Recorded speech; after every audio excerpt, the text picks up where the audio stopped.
Yo estoy tan convencido de que Dios es real que yo lo predico, que yo voy a cualquier lado y hablo de Jesús, de que mi estilo de vida está más fundamentado en querer obedecerlo que no vivir una fe religiosa.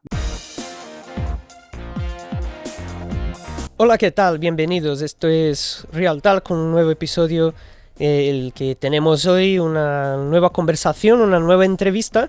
En esta ocasión conectamos Madrid-Málaga virtualmente porque hoy hablamos con Pablín. Hola, Pablín, ¿qué tal? ¿Cómo estás? ¿Qué pasa, Mateo? Muy bien, aquí estamos, muy contentos. Pues aquí en Real Talk nos gusta conocer la trayectoria, el recorrido que diferentes personas pues han vivido, y hoy te toca a ti contarnos también un poquito de cómo has llegado hasta aquí, cuál es tu historia, cómo has llegado hasta este momento de tu vida. Cuéntanos.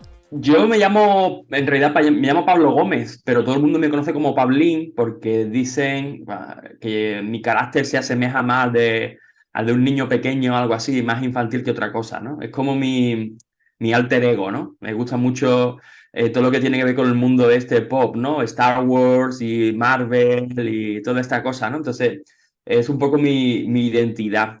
Pero sí, tengo 39 años, en 2 meses cumplo ya los 40, así que ya no sé si llamarme Pablín o no, la verdad.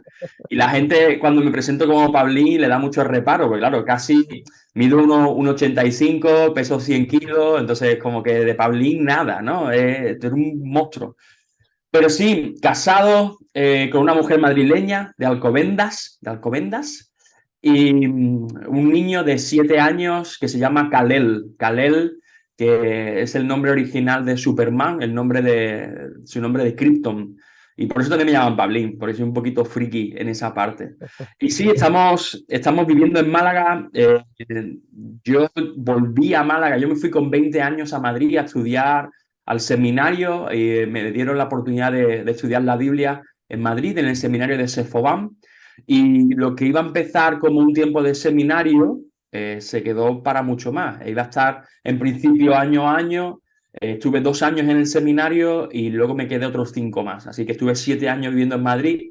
Y al volver a Málaga, que fue hace unos 13 años aproximadamente, pues fue cuando empecé a hablar con mi mujer y estuvimos empezando a salir y tal, y nos casamos, y aquí estamos. Este año cumplimos 10 años, así que sirviendo a Dios y como pastores en una iglesia aquí en Málaga que empezamos hace un poco más de 5 años. Bueno, una vida ahí dedicada a conocer de la Biblia y vivir también esa vida difundiendo su mensaje. Y bueno, ahí decías, ¿no? Que también te gusta el mundo de lo friki, y ya quería ir directamente un poco a algo que la gente suele decir acerca de eso, del mensaje de la Biblia, del mensaje de Jesús. Y es que, de hecho, algunos comparan a Jesús con algunos de los superhéroes, ¿no? Y Mm. justo tu hijo se llama Kal-El, que es el nombre de Superman. Y pensaba también en gente que igual también hemos recibido algún comentario en algunos de los vídeos de Real Talk, de alguien que decía que en vez de creer en Jesús, pues prefería creer en Son Goku de Dragon Ball. Y de hecho hay gente que hace ahí bromas en internet diciendo que bueno, Son Goku también murió por la humanidad. Si alguien ahí ha visto Dragon Ball, perdonad o no ha visto Dragon Ball y quería verlo y quería saber de qué iba, pues lamento ahí el spoiler, pero hay en algún momento donde el protagonista sí que muere ahí para poder salvar a los demás. Y hay gente pues que igual al observar esas semejanzas, pues dice, bueno, Jesús era un superhéroe más de la ficción. Y entonces cabe aquí preguntarte, ¿no?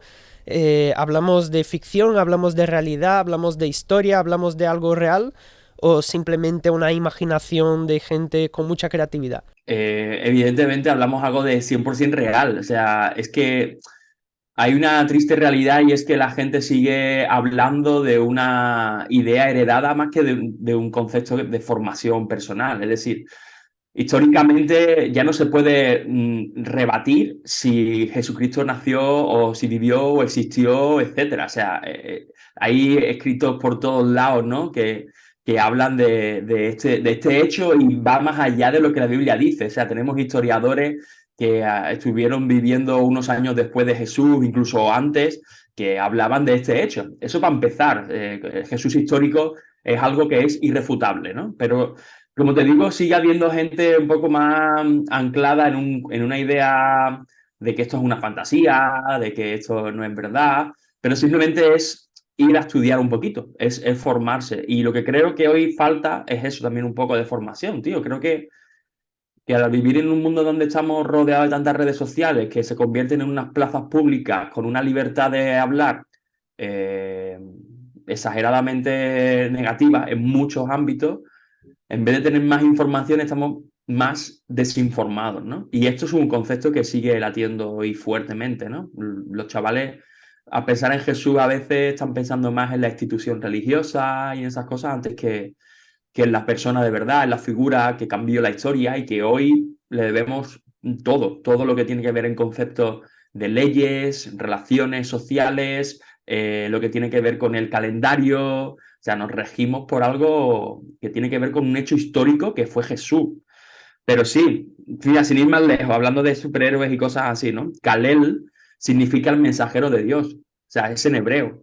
Yorel, que es el padre de Kalel, significa el Dios que crea. Y es que los creadores de Superman, para poder contextualizar el mensaje de Jesús, quisieron hablar del mismo Jesús a través de un superhéroe.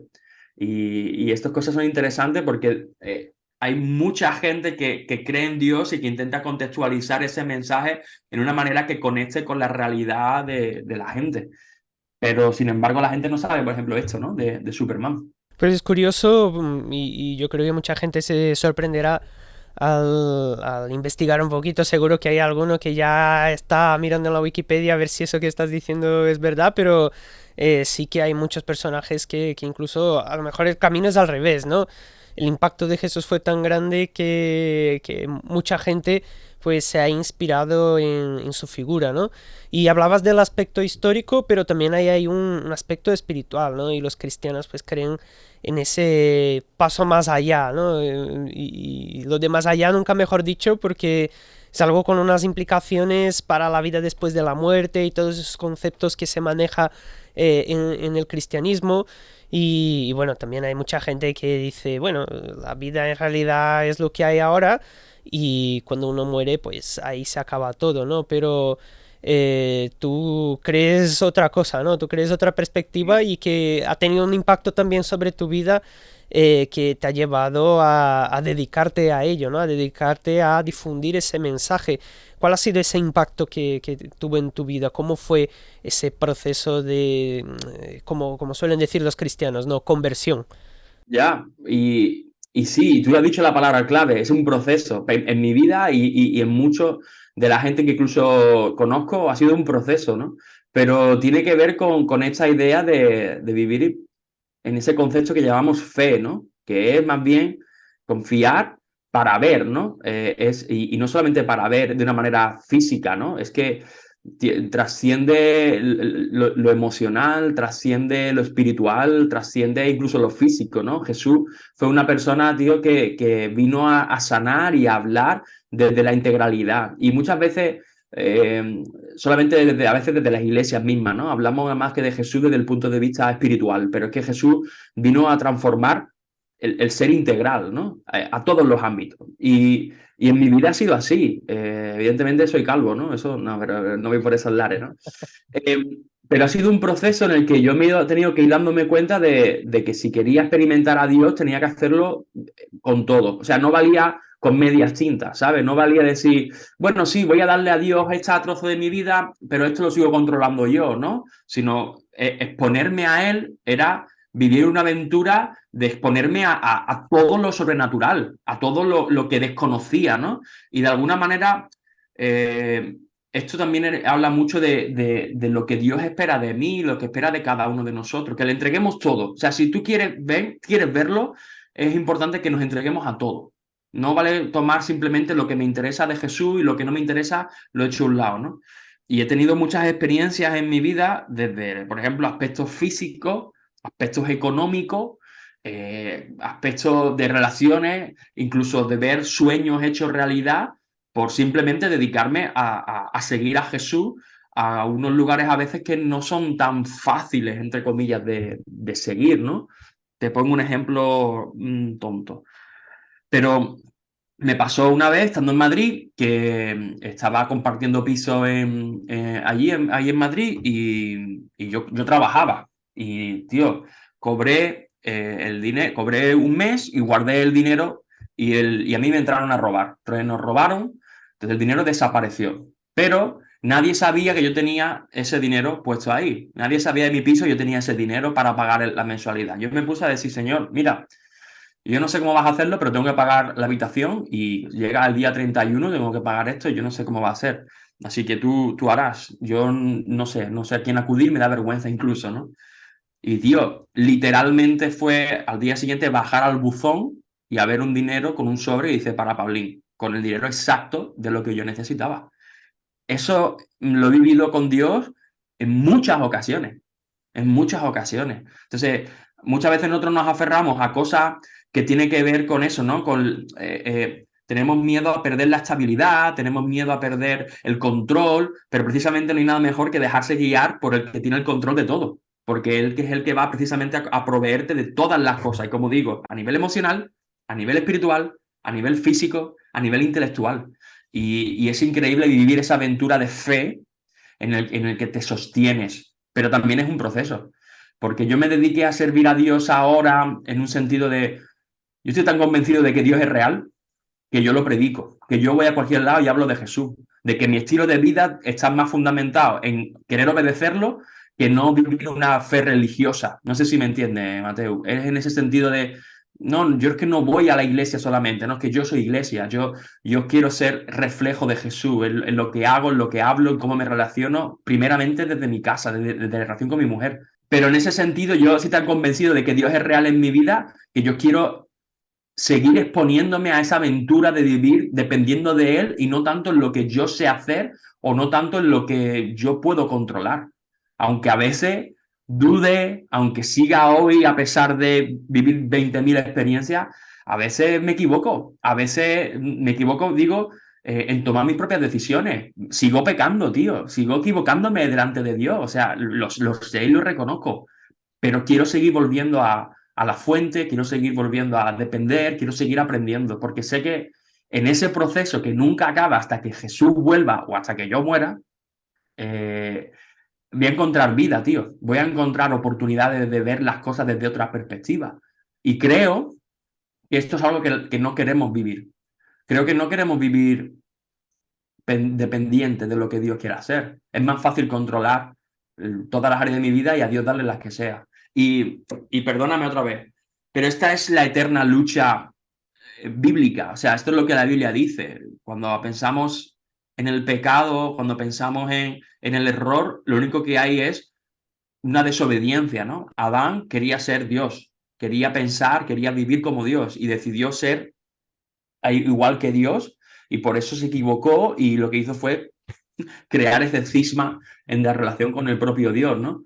Y la eterna lucha, el que yo controlo o es Dios. Entonces sí, creo que es importante hablar de la parte espiritual, pero Jesús tiene una dimensión mucho mayor, que es no solamente la espiritual, que cala o que más bien nace desde lo espiritual, desde dentro, hacia afuera, ¿no? Y ahí estamos, en ese proceso también de mejorar mi salud, de mejorar, bajar de peso, de seguir trabajando mi carácter, de tener mejores relaciones con los que me rodean, de servir mejor a la gente que está a mi lado, pero sin reconociendo que Él es todo, ¿no? Y que yo soy un aprendiz de la vida. Algo que has dicho que me ha llamado la atención es el tema de controlar, ¿no? Que queremos ser los amos, los señores, los dueños, y al final usando una expresión que a lo mejor para algunos suena fuerte y para otros suena como, bueno, eso es, ¿no? Queremos ser nuestros propios dioses, ¿no? Marcar nosotros mismos nuestros destinos, rendir cuentas solamente a nosotros mismos y me hace pensar en algo relacionado con el tema del mundo de las películas, de los cómics, de las series, el mundo friki como se suele decir, ¿no? Que para algunos es despectivo, para otros incluso hay el Día del Orgullo Friki, ¿no? Y, y algo que siempre me llama la atención y especialmente, por ejemplo, con el tema de Star Wars.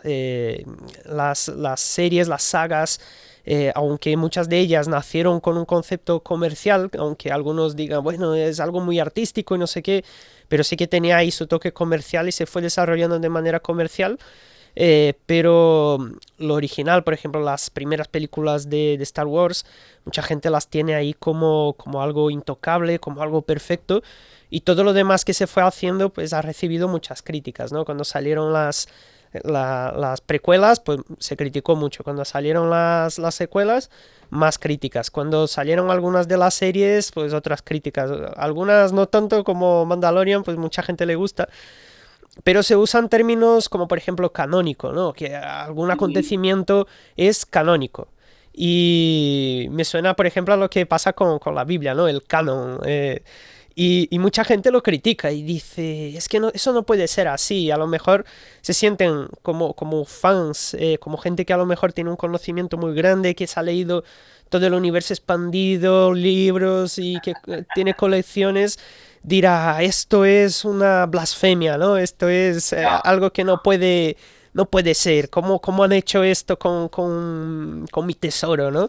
Eh, y al final quieren ser los dueños ellos mismos como fans, quieren ser los dueños de la saga que en realidad pertenece a otras personas que tienen su creatividad y la exponen allí.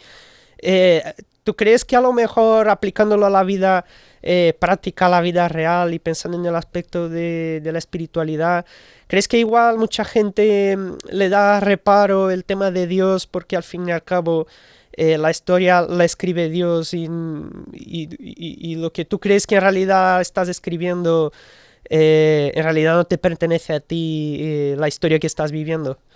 Wow, qué interesante. Y bueno, menos mal que tenemos como 3 horas de este programa, ¿no? Para seguir hablando de esto. Bueno, al final pues tenemos corto, pero si no nos queda tiempo en otra ocasión ya te voy emplazando, ¿eh? Sí. No, yo, como te decía antes, la eterna lucha de querer controlar y de querer ser el protagonista de tu historia, ¿no? Además, como también últimamente nos han estado bombardeando esta idea del superhéroe, ¿no? Y de que escribe tu destino, ¿no? Y desarrolla tu historia y tú eres el único importante en esta historia y cosas así, que al final lo que está aludiendo es a una idea muy falsa, porque el superhéroe, si lo miras en cada historia, es un personaje muy solitario muchas veces, donde tiene que desarrollar, descubrir sus poderes y luego intentar salvar el mundo a través de lo que él es capaz de hacer. Sin embargo, la película que más éxito ha tenido, por ejemplo, ha sido los Avengers, ¿no? Un conjunto de personas que ponían en común sus poderes para derrotar a Thanos. Era la realidad. Y esto habla mucho precisamente de una contracultura que nos quieren vender hoy, que es que nos necesitamos uno a otro, que el individualismo no existe, que somos seres relacionales, que necesitamos estar acompañados y que tu historia no es la suma de lo que tú eres o lo que tú puedes crear, sino precisamente la suma de las personas que te rodean, del contexto cultural en el que estás sumergido, O de como se tus suele experiencias. decir hoy, lo de cada uno tiene su verdad, ¿no? Y yo cuento mi verdad y vivo mi verdad, ¿no? Lo siento, pero es una gran falacia, es que es una gran mentira. Es que es una gran mentira. Y lo siento por la gente que quiere ser protagonista de su propia historia. Y no puede ser. Porque es que tú, ¿cómo es esa frase que dice, ¿no? Pero tu libertad o tu poder de expresión termina cuando llega a mis límites o pone mi barrera. No recuerdo bien esta idea, pero es No, como, la, es la como libertad que de uno termina cuando empieza la del otro, ¿no? exactamente, o sea, tú no vives solo en España, no vives solo en el mundo, ¿no? Tú estás rodeado y tienes un contexto social y cultural que domina de alguna manera. Y todo esto implica que tú tienes que depender. Y esa idea de porque tú lo vales y da igual lo que piensen de ti. Haz lo que quieras y cómete el mundo de la manera que quieras, porque tú te lo vales, porque tú lo mereces o porque tú lo que sé, independientemente del daño que puedas hacer a familia, amigos o lo que sea, haz lo que te desee, incluso para ti. Esto es un problema que está rompiendo identidad y que está rompiendo estructuras emocionales y que la gente está rota. Tú lo sabes también, Mateo.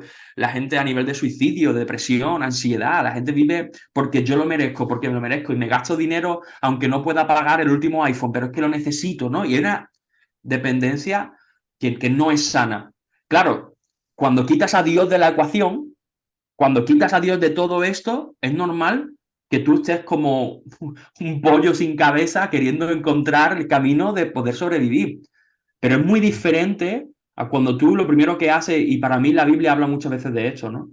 Dice que el principio de la sabiduría es el reconocer a Dios, es el temor a Jehová. Pero no es un temor que tengo mucho miedo, que también, de respeto, de autoridad. Tiene que ver con un reconocimiento de que Él es Dios y yo no soy nada. Y de que Él me sostiene en su mano. Y Santiago dice que nuestra vida es como la neblina, como una niebla mañanera, que en cuanto sale el sol fuerte, desaparecemos. O sea, tenemos unos pocos años de vida para vivir con un propósito, vivir con un sentido, vivir con una perspectiva única. Y esa es acercándote al Dios creador de todo, que lo que pretende es darnos lo mejor. Y sin embargo, nosotros queremos luchar porque creemos que lo mejor lo sabemos nosotros, aun cuando no tenemos la experiencia. Entonces, claro que hay que escribir, pero es muy diferente escribir nuestras historias inspirados por la influencia de Dios y de su espíritu, que no vivir bajo las 20.000 filosofías, corrientes informativas que hay alrededor, que al final creen marcar mi destino, por llamarlo de alguna manera, en el futuro, ¿no? No sé si, a lo mejor me he metido mucho en envenenado, pero eh, necesitamos reconocer que nosotros no somos. Y Jesús lo decía, ¿no? Bienaventurados los pobres de espíritu, los que reconocen que sin Dios no pueden hacer nada, ¿no? Esos son los que van a tener el reino de los cielos, ¿no? El que va a tener la oportunidad de ver el reino de los cielos de manera aquí práctica, pero también en el futuro, ¿no? Y vivir una vida en abundancia no es solamente una vida llena de cosas materiales, ¿no? Vivir una vida en abundancia es estar contento con quien eres, saber que puedes seguir desarrollándote, crecer en todas las áreas donde tú estás débil, ¿no? Como decía antes, las emociones, crecer en el intelecto, madurar en la parte física, en la parte de relaciones, en cómo gestionar tu economía, en tener esa visión de, ok, Dios, ¿qué es lo mejor para este momento? Tengo que tomar esta decisión. Y déjame decirte una cosa rápida. Es una frase que para mí me marcó mucho y es que la diferencia entre lo bueno y lo malo, uno sabe definirla rápidamente, pero la diferencia entre lo bueno y lo mejor es una línea muy delgada. Pero sin embargo, las consecuencias de elegir lo bueno de lo mejor son abismales. Tú puedes elegir una cosa que es muy buena, pero la mejor trae unas consecuencias muchísimo más. Lo que pasa es que para poder elegir lo mejor necesitas fe, necesitas creer en Dios, necesitas valentía para arriesgar muchas veces y dejarte llevar. Y lo cómodo es decir, no, me quedo aquí, que esto lo controlo, que esto sé hacerlo yo muy bien y esta es una buena decisión. Pero estamos llamados y estamos invitados a vivir en lo mejor. Y lo mejor tienes que descubrirlo a través de alguien que haya vivido esa experiencia o que haya tenido aquello ya previsto. Y eso es Dios. Ahora voy a pasar una ofrenda, ¿vale? O sea, voy a pasar mi visum para que la gente que quiera pueda... Es broma. Pues sí que llegamos al final, aunque sin pedirle pasta a nadie. Y bueno, se nos ha hecho corto el tiempo. Nosotros tenemos aquí el tiempo limitado, en torno a 20 minutos. Y bueno, ya te voy invitando desde ya una siguiente vez porque aquí pues teníamos todavía mucho que podríamos hablar y seguro que en otra ocasión podemos ahondar un poco más en todos estos asuntos que son muy interesantes. Así que muchas gracias, Pablín, por haber estado con nosotros en esta ocasión. Muchas gracias por compartirnos ese mensaje, esa perspectiva que tienes, tus experiencias y bueno, una vez más pues te esperamos para una otra ocasión. Bueno, muchísimas gracias, chicos. Y bueno, un placer de verdad estar aquí este ratito. Si hay más ocasiones, fantástico. Si no, nos veremos ahí en cualquier lado que Dios nos ponga en el camino. Pues muchas gracias, Pablín, y gracias también a ti que nos sigues, a ti que nos acompañas en diferentes plataformas, que nos ves por YouTube o nos escuchas por las plataformas de podcast. Esto es Real Talk, un podcast de Radio Transmundial desde el estudio de Radio Encuentro. Síguenos en las redes sociales, estamos allí como Esto es Real Talk. Y te esperamos para otras entrevistas, tenemos más entrevistas que estamos preparando, así que no te pierdas lo que tenemos por delante aquí en Esto es Real Talk. Hasta la próxima.